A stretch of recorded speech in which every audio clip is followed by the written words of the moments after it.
네, 요즘은 진짜 컴퓨터가 필요 없을 정도로 스마트폰 하나로 거의 모든 일을 다 할 수 있습니다.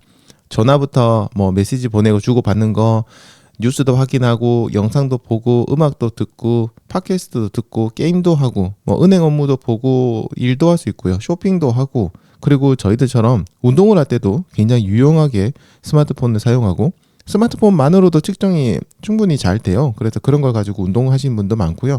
자전거 탈 때도 스마트폰 많이 사용하시고, 아무튼 뭐 컴퓨터로 할 수 있는 일들은 모두 스마트폰으로 가능하고, 또 스마트폰만 가능한 일들도 굉장히 이제 많아졌습니다. 진짜 컴퓨터와 달리 스마트폰은 언제 어디서든 휴대를 할 수 있고 사용이 가능하다 보니까 그런 것 같고요. 그렇다 보니까 단점이 생긴 게, 이 스마트폰을 거의 하루 종일 눈에서 떼지 못하는, 손에서 떼지 못하는 그런 분들이 정말 많은 것 같아요. 최근에 미국 하버드대에 있는 아니티 네루르카르, 아유 이분 성함이 왜 이렇게 어렵죠? 아디티 네루르카르 박사님께서 진짜 이름이 네루르카르 박사님. 네, 아무튼요, 그냥 이름이 복잡하신 네루르카르 박사님께서 최근 이제 좀 유명한 팟캐스트에 출연해서 뇌 건강을 해칠 수 있는 휴대폰 사용 습관에 대해서 이야기를 좀 했습니다. 근데 여기서 네루르카르 박사가 뭐라고 했냐면, 만약 여러분들이 스트레스와 불안이 가득한 그런 삶을 살고 싶다면 이렇게 하시라고 얘기했어요. 뭐라고 얘기했냐?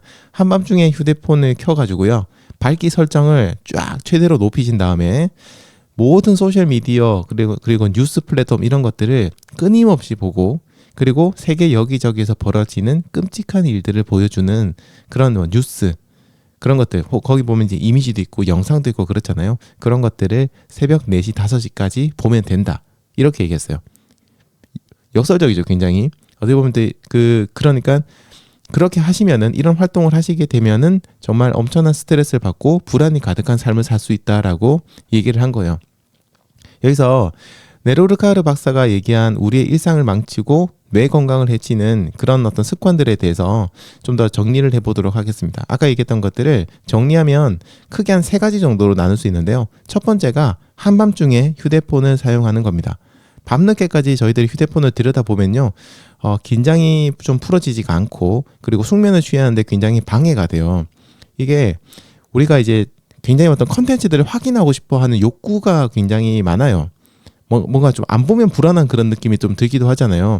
그래서 이런 것들은 어디서 발생하느냐? 우리 인간이 가지고 있는 원초적인 그런 어떤 욕구 중에 하나가 뭐냐면, 위험을 탐지하려고 하는 욕구가 있어요. 이거는 저희들이 굉장히 예전부터 인간이 생존을 위해서 주변 환경 중에서 위험 요소를 끊임없이 파악을 하고 그런 것들 대응하려고 했었거든요.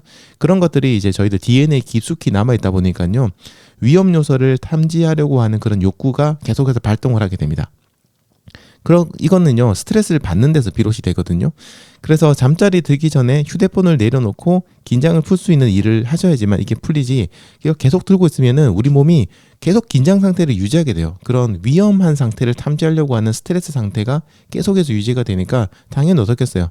잠을 잘 자지 못하겠죠. 그리고 그렇게 휴대폰을 딱 덮고 잔다고 하더라도 그 긴장 상태가 금방 줄어드는 게 아니에요. 예전에 얘기했던 제가 코르티솔이라는 그 스트레스 호르몬이 이게 줄어드는데 시간이 꽤 많이 걸리거든요. 그러다 보니까 제대로 된 잠을 자지 못하고 계속 이제 잠자리 누워서도 막 뒤척뒤척거리게 되고 충분히 수면을 취하지 못하게 되는 거죠. 또 이런 거 보다가 늦게 자는 것도 문제이기도 하고요.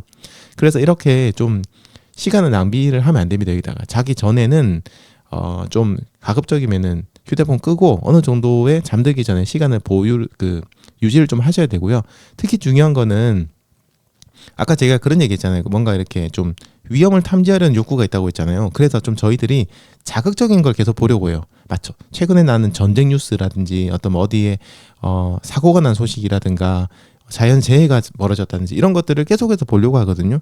근데 그런 것들을 계속 보다 보면은 끊임없이 계속해서 보게 되죠. 끝없이 보고 또 보고 또 보고 똑같은 뉴스를 예를 들어서 똑같은 뭐 어디 지진이 났다 그러면은 그 똑같은 기사를 특정 언론사에서 한번 보고 다른 언론사에서 또 한번 보고 또 다른 언론사에서 또 보고 뭐 이렇게 합니다. 그러니까 첫 번째로 스트레스가 유지가 되고, 그 다음에 시간도 늦어지게 되니까요. 이런 것도 굉장히 조심하셔야 됩니다. 그리고 두 번째는 휴대폰을 굉장히 자주 확인 안 하는 거예요. 딱히 전화가 온 것도 아니고 메시지가 온 것도 아닌데, 중요한 메시지가 온 것도 아닌데 사람들은 계속해서 그냥 휴대폰을 열어가지고 알람을 계속해서 확인합니다. 이거는 뭐 저도 비슷해요. 저도 뭐 습관처럼 그러게 하거든요. 그래서 이거에 대해서 이제 네루르카르 박사가 이렇게 계속해서 아침에 일어나도 휴대폰 제일 먼저 보고 잠들기 전에도 마지막으로 알람 한 번 더 확인하고 자고 이런 거 하다 보면 스마트폰에 대한 의존성이 생긴다고 합니다. 계속해서 뭔가 여기를 다 보게 되잖아요. 저희들이 의존성이 생기게 돼서 스트레스를 더 많이 받을 수 있다고 해요. 그래서 보통 우리 지금 현대인들이 하루에 휴대폰을 평균적으로 2,600번 확인한다고 합니다. 저 이 숫자를 보고 엄청 놀랐거든요. 에이, 아닌 것 같은데 무슨 하루에 2,600번이나 스마트폰을 봐, 이렇게 생각을 했다가도 약간 진짜 그렇게 될 것 같은데, 약간 그런 생각이 들기도 해요. 진짜 하루에 2,600번을 확인한다고 해요, 평균적으로. 그리고 62%의 사람들이요, 아침에 일어난 후에 15분 이내에 휴대폰을 습관적으로 확인을 하고요. 저입니다. 왜냐면 저는 이제 댓글 새로 달린 것들을 한번 보려고, 혹시나 뭐 채널에 누가 이렇게 좀 안 좋은 댓글 다는 경우도 있다 보니까 그런 것들이 걱정이 돼서 아침에 일어나면 제일 먼저 댓글 먼저 확인을 하거든요. 저도 여기 해당됩니다. 그렇게 하고 50%가 한밤중에 휴대폰을 확인한다고요. 그러니까 뭐 절반 이상이 계속 휴대폰에 매여 있는 거, 스마트폰에. 그래서 이런 것들을 없애려고 하면은 뭐 사용 시간을 제한한다든지, 아니면은 또 어플리케이션이 좋은 게 많아요. 그런 것들이라든지 휴대폰 자체적으로 있는 모니터링 기능 같은 것들을 활용을 해서 한 번씩 내가 어떻게 휴대폰을 사용하나 확인해보고, 이런 것들을 쓰시면 좋을 것 같습니다. 자, 그리고 세 번째는 불안감을 주는 자극적인 컨텐츠들을 계속 본다는 거예요.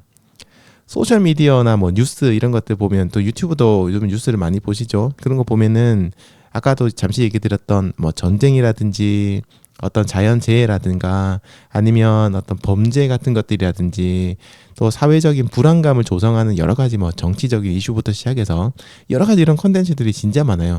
사실 뉴스를 만드는 분들도 좋은 이야기 쓰면은 조회수가 별로 안 나와요. 자극적인 거 쓰고 좀 뭔가 마이너스 되고 있는 안 좋은 그런 기사들을 써야 사람들이 먼저 눈이 거기에 가거든요. 그러다 보니까 더더욱이나 뉴스를 그런 식으로 만드는 경향이 조금 있는데요. 근데 이런 것들이 저희들한테 굉장히 악영향을 준다는 거죠. 그래서 휴대폰의 어떤 그런 이미지라든지 영상이 투쟁이라든지 도피 반응, 저희들이 가지고 있는 또 본능 중에 하나죠. 이런 것들을 계속해서 자극을 해서 유발을 시키고요. 그리고 간접적인 트라우마를 일으킵니다.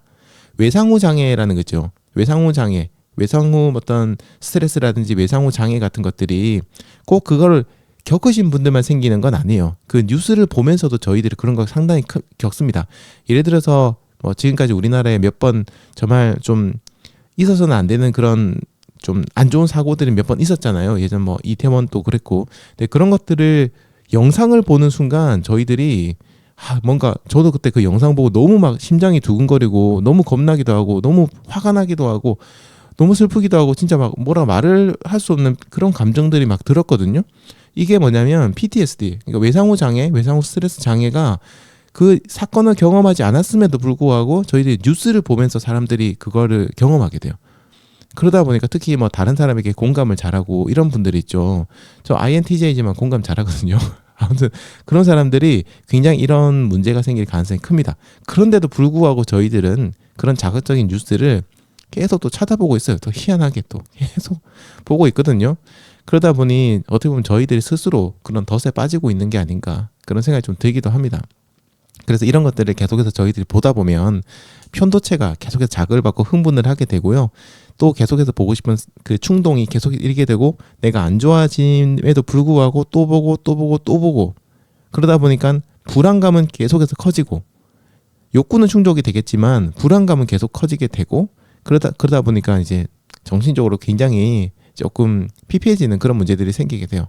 그래서 이렇게 좀 세 가지 얘기 드렸어요. 한밤중 휴대폰을 사용하고, 휴대폰 너무 자주 확인을 하고, 불안감을 주는 자극적인 컨텐츠를 본다. 이 세 가지 얘기 드렸는데, 사실 뭐 지금까지 제가 여러분들에게 뭐 밤에 휴대폰 쓰면은 수면에 안 좋아요라는 얘기도 많이 들었고요. 그다음에 휴대폰 너무 자주 확인하면 안 좋아요, 이런 얘기 들었지만, 사실 저도 이런 불안감을 주는 자극적인 컨텐츠를 보는 것이 우리에게 어떤 문제를 주는지는 제가 생각을 미처 못했거든요.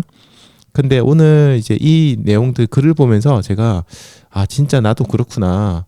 나도 내 자신도 모르게 자꾸만 부정적이고 자극적인 컨텐츠를 계속 보고 좋은 내용은 안 보는구나 하는 생각이 좀 들었어요.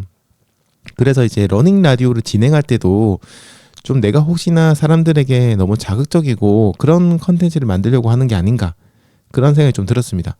적어도 여러분이 이제 러닝 라디오 들으면서 달리기를 하는 이 1시간이란 시간 동안은 부정적이고 자극적이고 이런 맵고 짜고 이런 어떤 컨텐츠보다는 좀 더 여러분들이 들었을 때 기분이 좋은 컨텐츠, 하루를 행복하게 보낼 수 있는 컨텐츠, 그리고 정말 유익한 그런 컨텐츠를 제공해 드려야겠다. 물론 그렇게 밋밋하게 만들면 인기는 없을 수 있겠죠. 많은 분들이 찾지 않을 수는 있긴 하겠지만 그래도 열심히 들어주시는 분들에게 제가 좀 좋은 하루를 선물해 드리고 싶다라는 생각이 들어서 앞으로는 좀 더 행복한 뉴스들을 많이 전해드리고 싶다, 이런 생각이 들었습니다.